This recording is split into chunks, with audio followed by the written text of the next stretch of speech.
discussions. On the first day, it was Dr. Amit Dey, and on the second day, it was Dr. Amrita Bhattacharya, talking about two very different kinds of migrancy and a variety of different topics. Our speaker today is Sritama Chatterjee. Sritama is a literary and cultural theorist of the Indian Ocean. She is currently pursuing her PhD at the University of Pittsburgh. Her research works on post-colonial studies, Indian Ocean studies, environmental humanities, and feminist studies have been recognized through multiple international fellowships and awards from the Mellon Foundation and the Sasakawa Youth Leader Fellowship. She has also published her research in the South Asian Review, Verge Study in Global Asias, and is finishing up her dissertation on Indian Ocean archipelagic thought. The topic of her talk today is Following the Fish and the Missing Women in Contemporary Writings from Indian Sundarbans. Over to you, Sritama. I just wanted to do a quick mic check. Can everybody hear me? Can I see a thumbs up maybe? Thank you. First, thank you so much for inviting me. I would like to thank my friend and colleague Kush Sen Gupta and also the entire team who is organizing something of this scale, because once you are a teacher, it sometimes becomes difficult to keep that training or self-training going, which is also so important when we are also educators and trying to teach students. So I really appreciate this initiative and for the very kind and generous invitation to speak. So I will be speaking for about 45 to 50 minutes, and then I'll be taking questions. So that's the kind of structure that I've thought about. So I have modified the title of my talk a little bit today, though I will be referencing the fish today, but primarily my focus for today is going to be following the missing women in the short stories of Indian Sundarbans. One second, let me share the screen.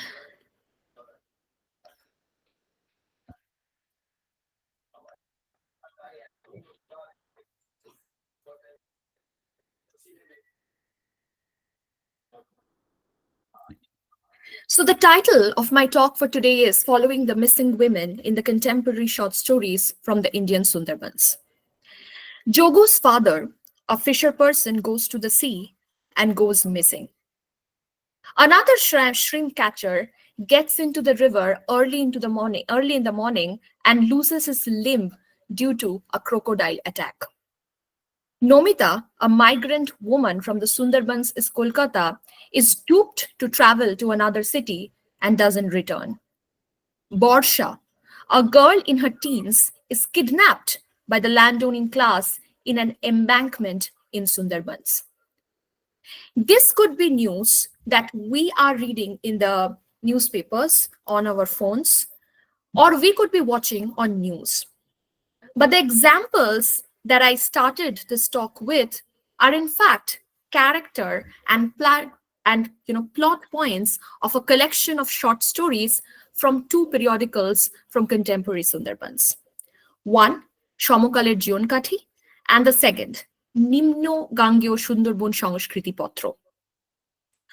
What is common in all these examples that I started with the characters in the short stories is they go missing. Whether they go missing at sea, whether they go missing in the riverine waters, or whether they go missing in the city. They are all connected by this one thread, missing and movement. So this project or the talk that I'm about to give you right now is part of my dissertation project, which hopefully will become my first book. But before I go into the talk, I just wanted to give you a little bit overview of the bigger project, just to give you an idea of how the talk for today fits into this theme of mobility and migration. So the broader project from which I'm drawing today's talk from is titled Ordinary Environments and Aesthetics in Contemporary Indian Ocean Archipelagic Writing. So for those who might not be familiar in the audience about the body of work that the Indian Ocean Studies has been, especially Indian Ocean literary scholarship has been doing in the last 10 years has been phenomenal. So one of the main points or one of the main arguments that the first generation of Indian Ocean Studies scholar are trying to say is that our imagination of the world is so land-based that water-based imaginaries are often excluded in the process, and oceanic imaginaries are further excluded in the process. So that was what the first generation of Indian Ocean Studies scholars who were trying to make Indian Ocean an important theoretical framework was trying to argue.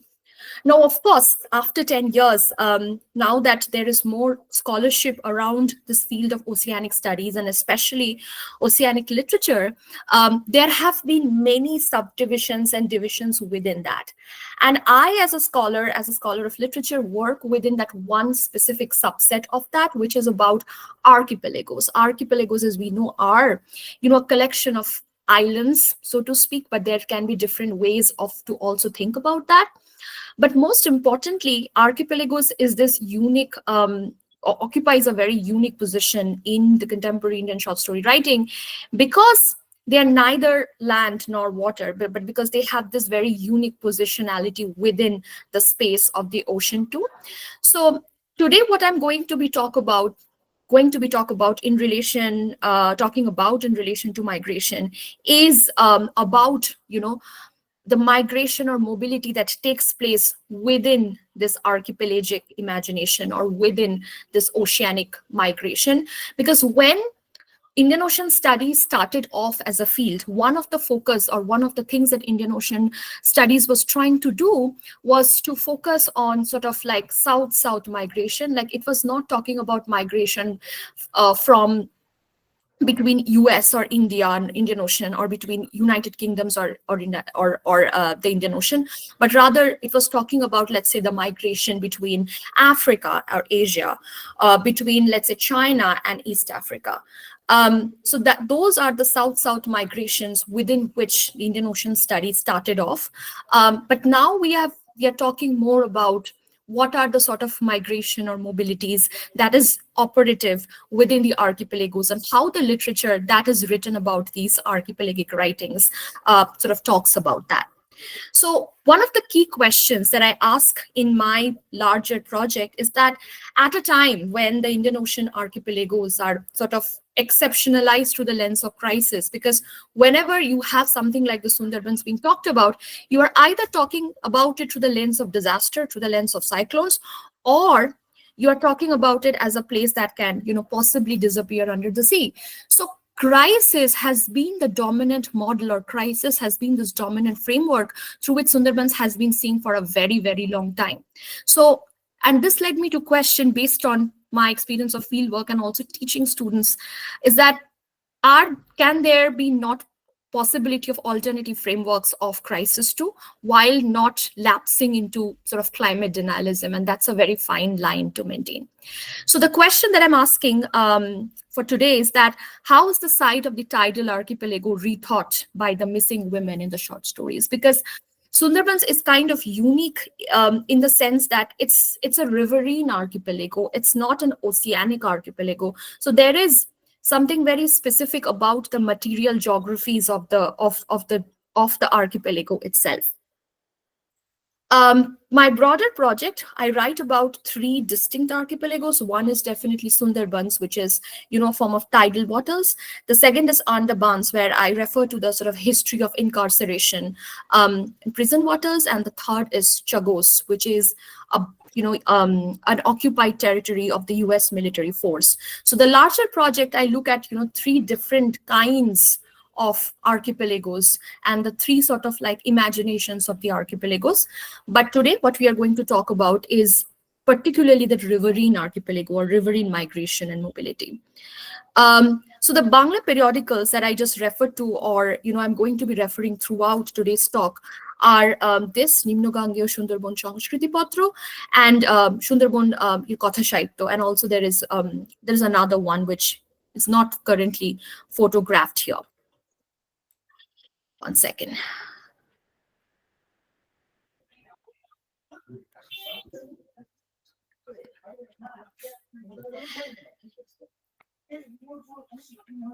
Give me a moment. Yes. So this talk for today is divided into two sections. The first section, I'm going to be talking about the conceptual framework of the project, environment, missing, and archipelago. And the second is gender violence and the archipelago. So drawing on my own expertise in feminist and gender studies and tracking the disappearance of women in the short stories, I want to emphasize one thing, and that is that mobility is something not to be romanticized. I show how insidious forms of inequality, particularly patriarchy, can mobilize environmental problems to strengthen its reach even further. And this is one of the key arguments that I make in relation to my project. So part one, the dominant body of scholarship on the Sundarbans is through the lens of climate crisis. However, what is missing in this dominant body of work around environmental changes, around climate refugees, is that the environmental problems always does not scale up to a crisis imaginary. And sometimes the environmental problems in Sundarbans itself has no causal relationship with sea level rise in the first place. So the problem for me as a literary scholar is how do you sort of represent this environmental change that is going on in Sundarbans at the level of narrative and at the level of language. And I think I have learned a lot especially from anthropologists such as Camelia Dewan, who has written about how almost all the developmental projects, especially in Bangladesh, are kind of using climate change as a kind of bet to attract funding. And I understand when that is being used for sometimes noble purposes, but sometimes, they are also used in other contexts that's not really actually beneficial for people who are experiencing, difficulties or harsh conditions. So, and she kind of quips in her book on misreading the Bengal Delta about how if you don't have climate change in your title, you're not going to get a project or you're not going to get a grant. And that was sort of like an eye-opening moment for me in terms of thinking about that. Perhaps there is an overdetermination of climate change that is happening and we are not paying attention to other forms of environmental problems and migration that is occurring as a result of that. Second, going back to the examples with which I started this talk, the examples of missing, I found that in the short stories of this periodical, missing is represented in various forms. Women being trafficked, women being kidnapped, or people missing at sea. So there are explicit mentions of gender and gendered violence. But my difficulty with these short stories, which also I write about, is that how they manage migration or sex work, because there is a moralistic attribute to the short stories. And this brings me to my main contention, which is not all forms of ecological awareness are progressive or liberatory by nature. And this is also connected to the theme of sort of migration that I sort of referred to. Now, the way I'm going to sort of bring this argument forward is through this genre of the short story. And because I found that in the periodicals when I started working with, I thought I would work with nonfiction, but increasingly as I read more, as I dug deeper into the project, what I found was that it's the short stories where something interesting is going on in relation to missing of the women and mobility. But the short story within the periodical also needs to be located within a broader literary history in the subcontinent, especially in relation to women's writing. Preetha Mani, whose work you might check out, she is based out of Rutgers and has done wonderful work on the short story writing, has argued in her work on Hindi and Tamil short story writers from the 1930s and 1940s that the writers back then, 1930s and 1940s, conceived the short story as an anti-colonial form and that kind of engaged in post-colonial debates.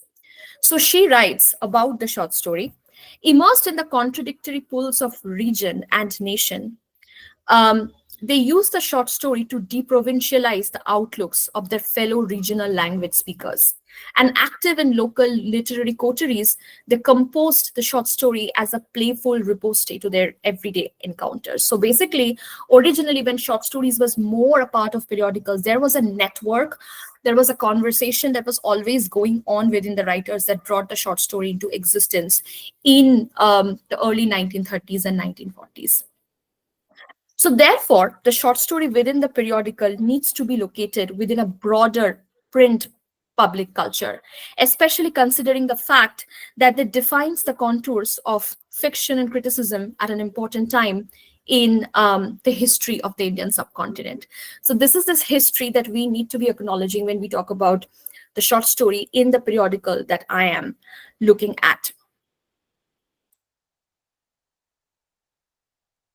Second, money shows one very important thing is that the creative use of the short story as a genre allowed writers to innovate with existing feminine tropes, such as the widow and the prostitute.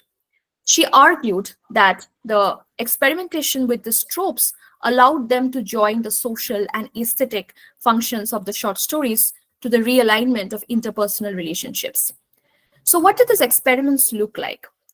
Mani convincingly argued that this text used citation of the already existing character types as a literary strategy, partly for easy identification and, in her own words, to reference debates about tradition and modernity, without evoking the social reformist position that the figures, the widow and the sex worker, embodied. Um, so this is the kind of like conceptual framework within which this project and today's talk is operating, and I want you to be sort of like being aware of that as I move so that I can reference them back and forth. But coming to, before I go to the section following the women, it's important to just say a little bit about following the fish. Now, the way the fish happens in this short stories is that they do not, the fish is presented not as an individual, but always as a shoal.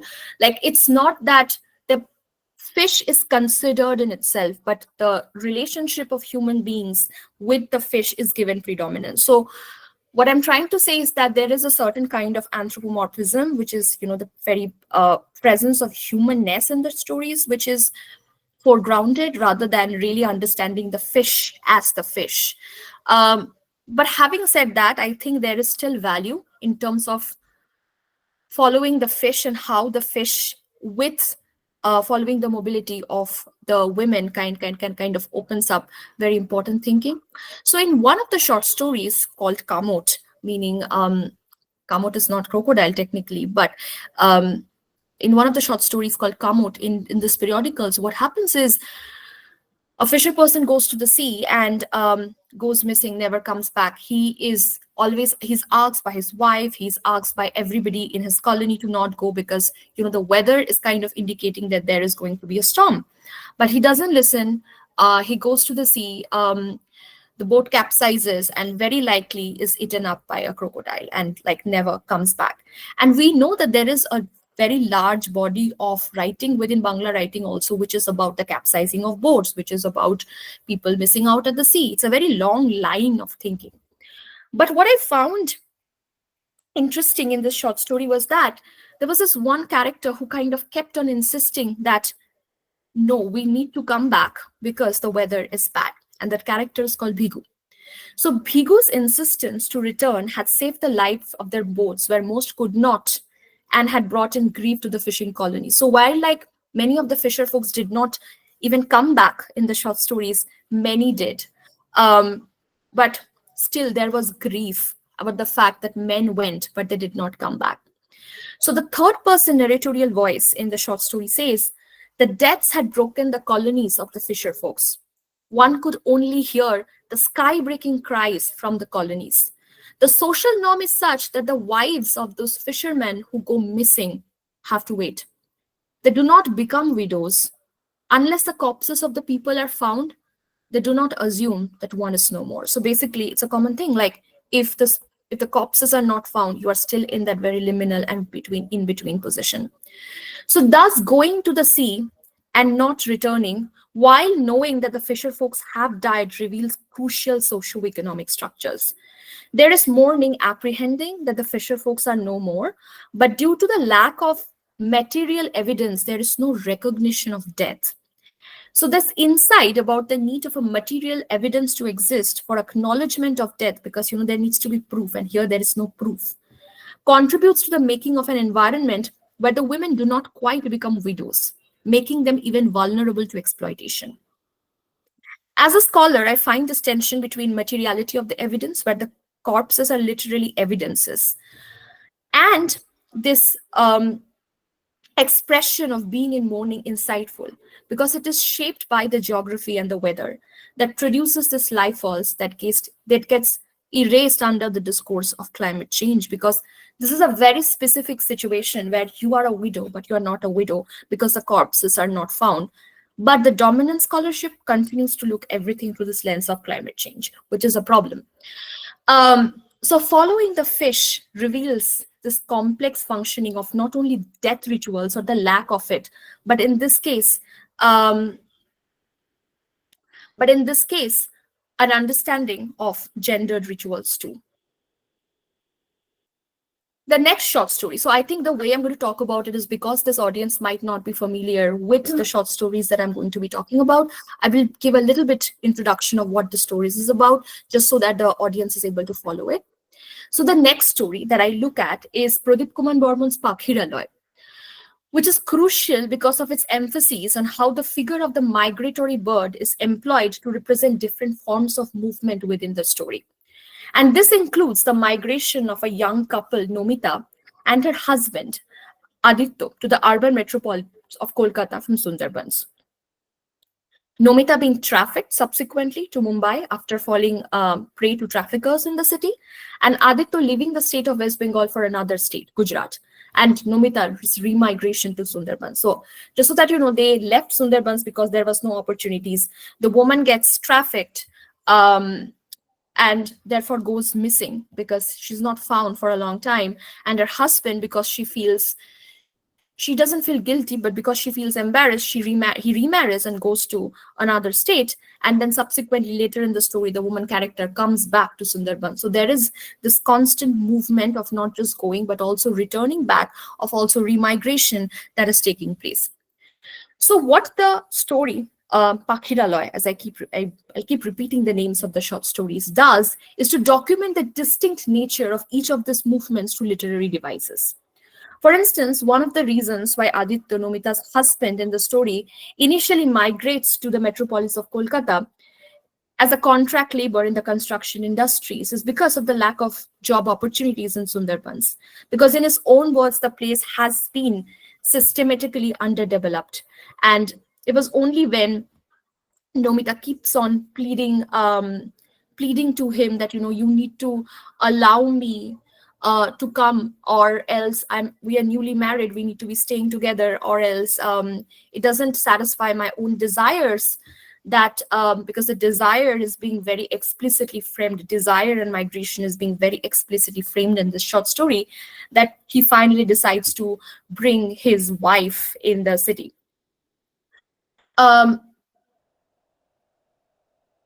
In another short story, Kalnagini Kuler Upokatha, there are references of another character, Shoilo, who's a widow in the short story, who's not able to sleep at nights because of the lack of physical affection.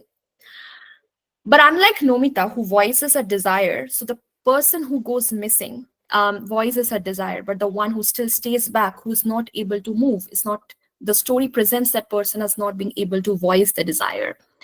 Shoilo's desire is only referenced. The interspersing of Nomita's dialogue with the reflection on her end is a distinct commentary on the gendered nature of women's migration to the city.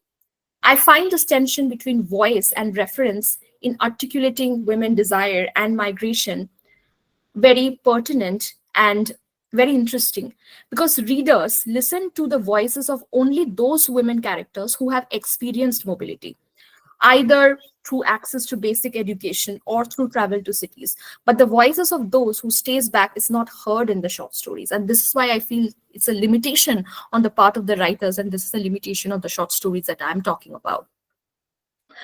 On the other hand, when the woman desire is referenced, it is mostly women who have had no mobility. So what I'm trying to say is that there is a distinction in literature between voicing something and referencing something. Referencing happens for women who have not had that mobility, and voicing happens for women who have had that mobility. Another key distinction is that the desire when voiced is mostly women who have been engaged in sex work, while the reference to desire is invoked of women who are mostly widows, thereby using direct and indirect speech for different purposes. Mani, Pritha Mani again, writes in her book, the short story references female suffering rather than chronicling it, while readerly sympathy without sublimating feminine desire. This is Mani's words. So while the short story within the contemporary environmental periodical can be located within this broader literary historical trajectory of representing women's desires, what I see happening in these short stories is a narrative coexistence of referencing alongside chronicling of suffering. What are the implications of this literary representations of desires and the voice reference dichotomy for the fictional environments in the short stories? Reading the short stories in this particular ways produces specific modes of desire. And what is common for both is that the desires are not initially met. The stories are either emphatic about what they want or subtle in terms of mentioning them. More importantly, one thing that these short stories do is to show that these desires, women's desires, are mediated in a story in a complex web of factors, such as work or the lack of it, migration and mobility, which shapes the fictional environment in the stories and in turn shaped by it. So when we are talking about migration, we are not talking about romanticizing migration here. And we are also talking about migration and mobility in referencing to women's desire.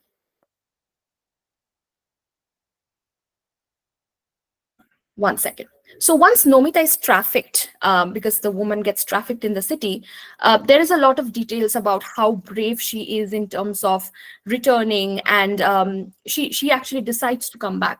But of course, when she decides to come back, she is not accepted by her in-laws, and they kind of say that you should have remembered it when you tried to move away with someone, but you did not. So they are not accepted back into when they come back.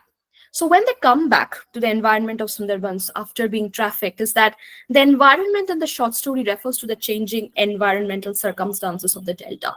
So what I'm trying to say is that when environment is being talked about in the story, it doesn't stop with there is a flood, people have moved, but rather the character comes back, and then there is a subtle references to how the fictive environment gets created in the short stories.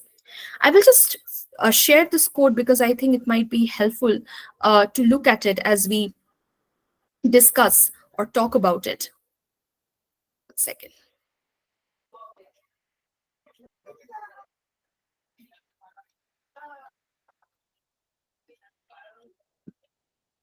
So this is from Pakhiraloy, Pradeep Kumar Bormon. Canning has also changed a lot. Previously, one had to take the boat to cross the river. Now even the road to the river has disappeared. The river has silted up, creating small rivulets. One had to substantially walk in the river silt to reach the place from where the boat stopped. There were several shops which lined the silted geography. Now there's a Pakka bridge on the river, and there's a bus that goes to Jharkhali. Although a nostalgic recollection of the past with the present circumstances, the references to silt in the story to signal environmental changes is significant because the silt is invoked in the story in relation to limited developmentalism that the place has seen.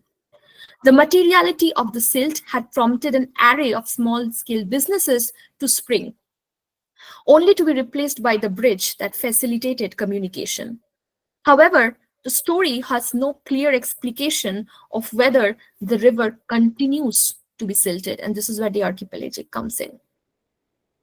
So Devrani Bhattacharya, historian, fantastic work, you should go and check it out, writes about the siltation and especially about silt. When writing about littorals and shoals of the Bay of Bengal, does one begin with sediments or does one begin with the tides? Marshes often leave few archival traces. As temporary landscapes, they find no place in the revenue rolls. When they emerged in the state archives, it is as sites of conflict rather than sites of life. In the short story too of the silt disappears because it is not there, it has disappeared. The silt disappears and the fate of the shop remains unknown. But momentarily, their presence in the story is a site of liveliness, or livelihood. For Nomita, the character, the site is the silt is a sign of a past that she wants to hold on to, a marker of continuity.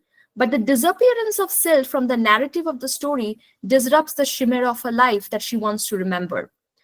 Simultaneously, I argue that momentary mention of silt in the story is useful for two reasons. First, the time between the mention of silt in the story and its disappearance is indicative of narrative time in the short story that transforms Nomita's life. And silt time in the short story is not necessarily generative for the character itself, but it reveals how the narrative concretizes how only certain caste marginalized communities are made more vulnerable in a lingering Anthropocene time. So in this case, silt time narrativizes Nomita's displacement from the Sundarbans, migration, and then subsequently her trafficking, indicating how the appearance and disappearance of a material entity such as silt can link the environmental transformations with the lives of the vulnerable in the short story. So what are the implications of silt time for understanding sort of like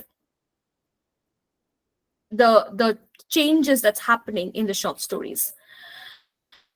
So the way I think about it is that the materiality of the silt, because a silt is a material thing that you can literally catch with your hand, that is physical, that's something you can touch with, something you can smell with, something you can hold, enables us in comprehending how change, whether benign or not, can be narrativized, and what kind of stories are told by the silt, because the silt is telling a story of Nomita's appearance and disappearance, migration and remigration, is telling a story of how you would narrativize change without necessarily talking about crisis, right? So the materiality of the silt is used to what kind of stories in this case, and it's a history of gender violence and displacement in the archipelago that's being told by the author. So what I'm trying to say is that there is definitely, when we try to understand migration, one of the ways to understand migration is by focusing on the materiality of the place itself. And that's why the archipelagic comes in. That's why the silt comes in. The silt is so crucial to understand that migration and remigration that is happening.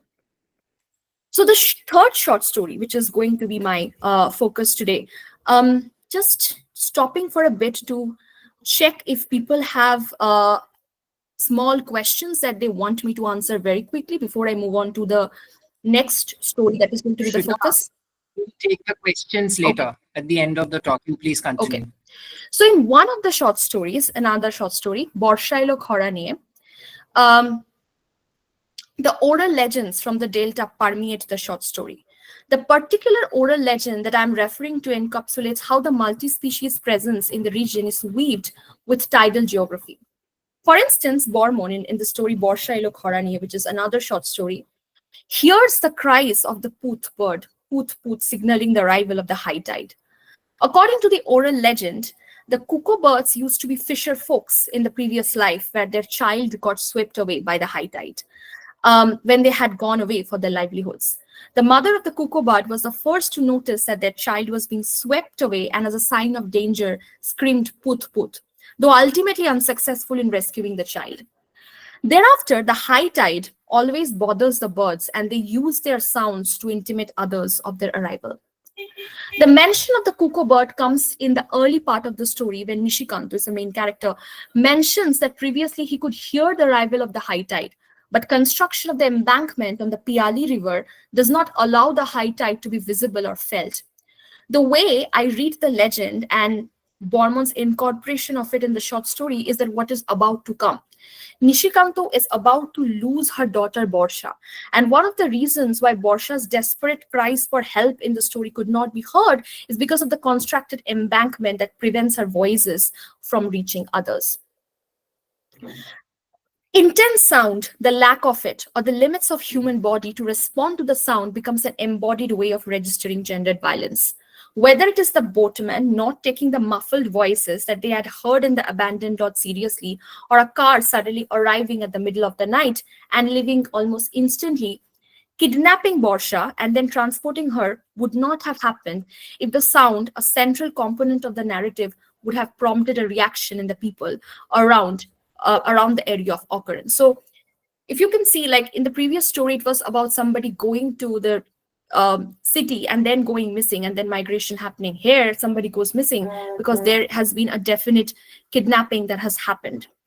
Incidentally, it's also a constable eavesdropping into the conversation between the perpetrators and the senior police officials and being able to catch only fragments of the conversation that implicates the involvement of the police in this violent act. Not too unfamiliar, perhaps, in Bengal today. In the narrative, Borsha's kidnapping is not directly articulated. It's not directly said, but it is always through sounds heard in the narrative that violence is made legible. Borsha's disappearance and the gendered violence of the story is also linked to the apathy of the police officials. 17-year-old girls do not disappear. They elope. Wait for a day or two, and you will find her coming back and married to someone. Do not worry the police about such ordinary matters. The police has more significant and urgent work to do than these trivial matters. So there is a casualization of violence. There is a casualization of disappearance, which could have well been a case of gender violence that is dismissed by the fact that the girl could have left the home herself. A commonplace occurring eloping, which is also linked to economic and social factors such as limited access to education and poverty, is used to veil a serious incident such as disappearance. As one of the constables working in the police station later reveals that the senior police officials were aware of the kidnapping and subsequent trafficking of Borsha, but bribery and corruption ensures that the case is not investigated. There's a longer history of violence being casualized in the region, and what the story does is sort of resorting to the aesthetic device of opacity to foreground this casualization. And this ending of the story, Borsha Elokhorani, is significant because it kind of mirrors the topography of the delta. The 3 years post the disappearance of Borsha, the paddy fields in the delta were significantly affected by drought with no sign of her at all. And then suddenly she appears out of like nowhere. So what I'm trying to say is that in some ways the disappearance is kept opaque, and perhaps as the disappearance or the missing or the migration is kept open, movement is kept opaque. It's only referenced, it is never directly said. And perhaps in some ways, opacity is being used as a kind of strategy to not to sensationalize the violence, but also the question then appears is that should we always be not be talking about opacity in positive terms, because if one is not directly articulating that there has indeed been a case of sexual violence, and why it is not being directly articulated or why it's not being directly said. So I guess this is something I'm struggling with, that when is opacity or making something legible or not making something legible, let's say, desirable, and when is it not desirable in case of something like missing? When does the missing need to be made more legible, and when can one can pull back and say, maybe this is something that cannot be sensationalized? And I do not yet have an answer to this question. So, excuse me. The final story that I'm going to be referring is again about yet another sex worker, Batashi, who stays in the city, doesn't go, but it's her husband who leaves one fine day and doesn't come back, and she has no option but to resort to sex work to take care of her daughter, because she also becomes a single mother.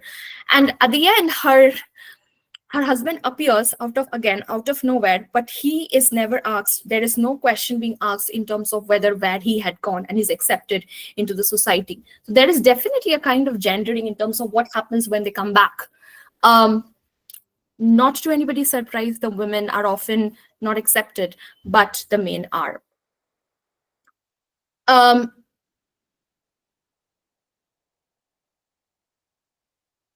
One second.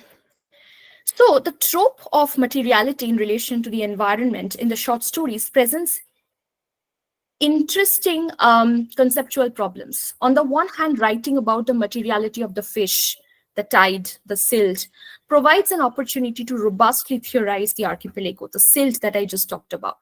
But on the other hand, in Kamot, which is where the fisher folks go missing and their bodies are never found, there is a lack of materiality in this short story. So the corpses are never found, and that poses a challenge to the women in the stories who cannot remarry.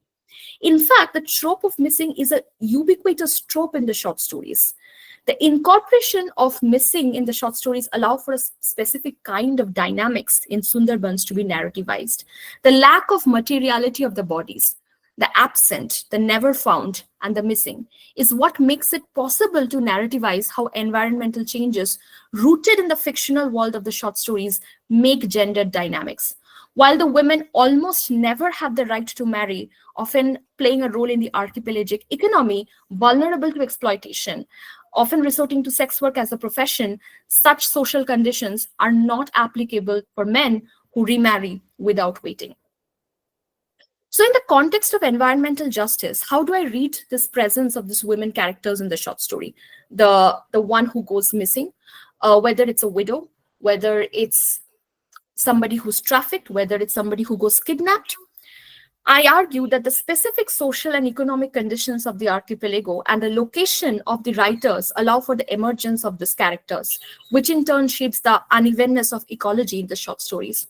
The act of narration is not liberatory, nor what allows for justice for these characters. They are not grieving at an abstract sense of loss, but what they're not given any kind of dignity. They're not allowed dignity in fiction too. They're not grieving at an abstract sense of loss or climate grief, but it is tied to events in the short story where they lose their husbands in specific environmental circumstances, not necessarily tied to the rising ocean levels. In the context of environmental literary criticism, I find the characters in the short stories important because they contribute to theorizing the environment and the implications of migration for those impacted by it. What these characters can do, the characters that I just talked about, the world of fiction, is mobilize a long-term conversation beyond the immediacy of a disaster response, to draw attention to situations created due to environmental factors that call for being included in public discourse and appropriate state responses. In fact, these characters are products of an environment where socio-cultural economic equities are intensified because of not recognizing the context-specific environmental problems. In the fictive world of the short stories, these women characters are complex social beings, fierce in taking care of their children, agentive in the sense that they can choose whether to return back to their homes. It is a different thing that the places do not accept them, but are also part of a gendered economy where they're subject to sexual violence and often cannot speak. So I read the instances of missing as recognizable types of missing outside the story that define not only the character types, which is Mani's reading of citation, but also the plot points in the story. So when the short stories are read together, because individually, if you read the short stories, it might not make total sense.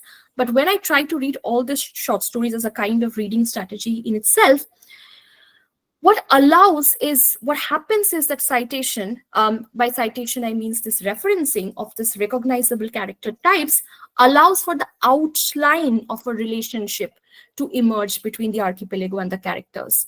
Since the characters are often at the fringes, the sex worker, the widow, the abandoned wife, or the corpses of missing fisher folks, the characters in the archipelago are taken for granted and unnoticed.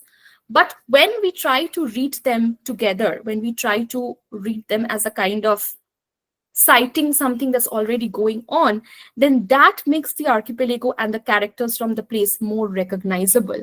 And that is what allows missing, both in terms of characters and in terms of plot points about to how to reimagine the archipelago in the first place. So it's not just an aesthetic practice, but it is also very much a reading practice. So just to end and also to summarize what I just presented, I'm thinking of this particular quotation by a mobility studies scholar, Mimi Scheller, who writes about mobility in Caribbeans. So she writes, the impact of system fails most heavily upon the poor, marginalized, and racialized sector of society who already lack mobility capital and are excluded from many forms of access and motility, meaning the potential to determine one's own movement, but also to make claims to dwelling, residence, and place. While the politics of mobility often focuses our attention on the disadvantages of the mobility poor, which I certainly did, there is an equally troubling and complex politics of mobility in which the post-disaster mobilization of those with network capital produces new forms of infrastructure. So the way I think about this entire collection of short story and how they think about women migration and subsequent remigration is that mobility is not something that needs to be romanticized. And if they are migrating, if there is mobility in the first place, under what circumstances are they doing it in the first place? And secondly, how that helps us to think of the archipelago in the first place. Because when there is migration taking place within the archipelago in the short stories, there is definitely migration between the archipelago and the city, but there is also a lot of inter-archipelagic migration that is moving from one archipelago, one island to another, that is going on. And that is a very specific kind of migration that's not always spurred by, sometimes by push factors of migration, but also by pull factors of migration. That is something, maybe an aspirational life that has led somebody out, which is not necessarily always a climate change or a disaster that has prompted people to go out or carry out these things. So what I want to, if there's one thing or if one takeaway that I would like this audience to take away from, is that the more something goes missing, the more the women goes missing in the story, the archipelago comes to life even more. Meaning that there is no definite, in the short story itself, there is no, like, we are staying in an island, there is river, there is waters all around, we don't know what to do. It doesn't start in that way, because it's not an Amitav Ghosh novel being written from Brooklyn. These are written by writers who are mostly based out of Sundarbans themselves. So how then do you give shape? Then how do you give form to the archipelago? How do they come to life in this entire conversation? It only happens when the women goes missing. It's the migration and remigration of women back, or sometimes when they are staying back, that allows that thing to emerge in the first place. The more something goes missing, the more the place emerges, because then you start thinking, oh, but why did they go missing? Why did they come back? Why did they come back to? Why is the dynamic so different? So I think when we talk about migration, we also need to keep into mind how a place comes alive in the first place that might not be recognized in the first place, because this migration has occurred and that brings the place alive. So the migration might not be the focus in itself, but bringing the place to existence is what becomes the focus of the short story. So I hope that from today's series of talks and in the entire conversation, one is the role that short stories can play in thinking about migration and the missing of women in interesting ways, but also the sort of feminist critique of migration. So that's how I would like to put forward today's talk and my offering. Thank you. Thank you, Sritama, for that very thought-provoking lecture, and in a sense, reorienting what we think about Sundarbans and its relationship to migration. And what I found very interesting in the end, how you said that how missing women give visibility to a space which is already marginalized, like the Sundarbans, which it is a paradox in itself, and which I found very interesting. So thank you. You certainly gave us a lot of talking points. So now, if you have questions, kindly raise your hands. There's a question in the chat box that I'll read first, which is from Pyle Roy. Pardon me if I've missed the portion where she already has mentioned the answer of my query. As I'm outside with my mother, is there any specific reason for choosing short stories over other literary genres? So if you can. Thank you, Pyle, for attending my talk despite being the fact that you're out with your mother. Yes, there is a very, I think one is very intentional, another is unintentional. I think I was a bit tired about the fact that in Indian Ocean Studies, it's almost always novels which gain more predominance, because if you see the scholarship on Indian Ocean, especially in literary studies, it's very dominated by novels right now.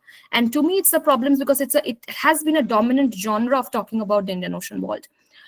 But for people who are based out of Sundarbans, and especially these periodicals, the novels are, especially in the contemporary period, is not the focus in the first place in Indian Sundarbans. It's actually short stories. So that's one of the reasons. And secondly is that, so I wanted to say that, hey, okay, novels, fine, great. But for people who are writing in the languages, especially now, and how they're talking about the environment, it's actually the genre of the short story and not the novel, so to speak. And the second was that I didn't want to work on short stories in the first place. I thought I would work with nonfiction that's coming out of the short stories that's there in the periodicals.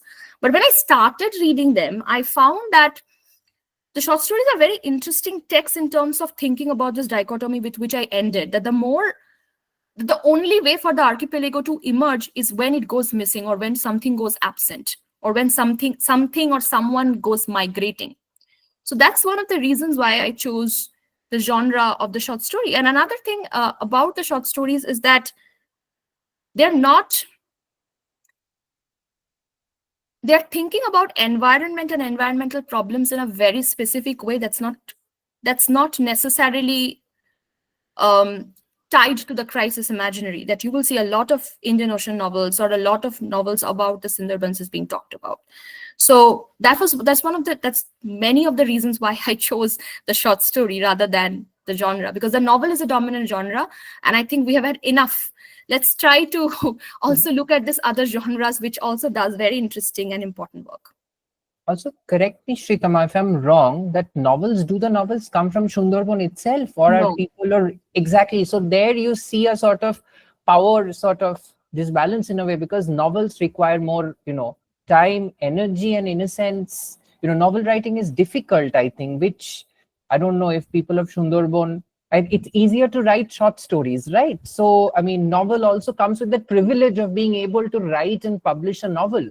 And also, that's how canon formation about Sundarbans writing has occurred, because it's always the novels which has gotten so much attention, because when one is into the process of writing, one has access to these various networks where multiple readings are reading multiple drafts, then it's being sort of like validated by this big 10 publishers.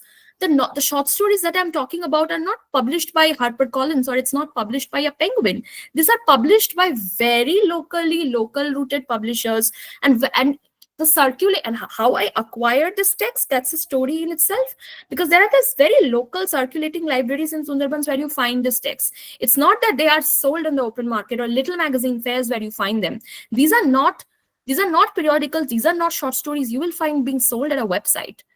So how we think, or whose voices are we trying to sort of work with, is also becomes important. It's also about how the canonization of literature about Sundarbans has been happening for the last decade, or more than a decade, I would say.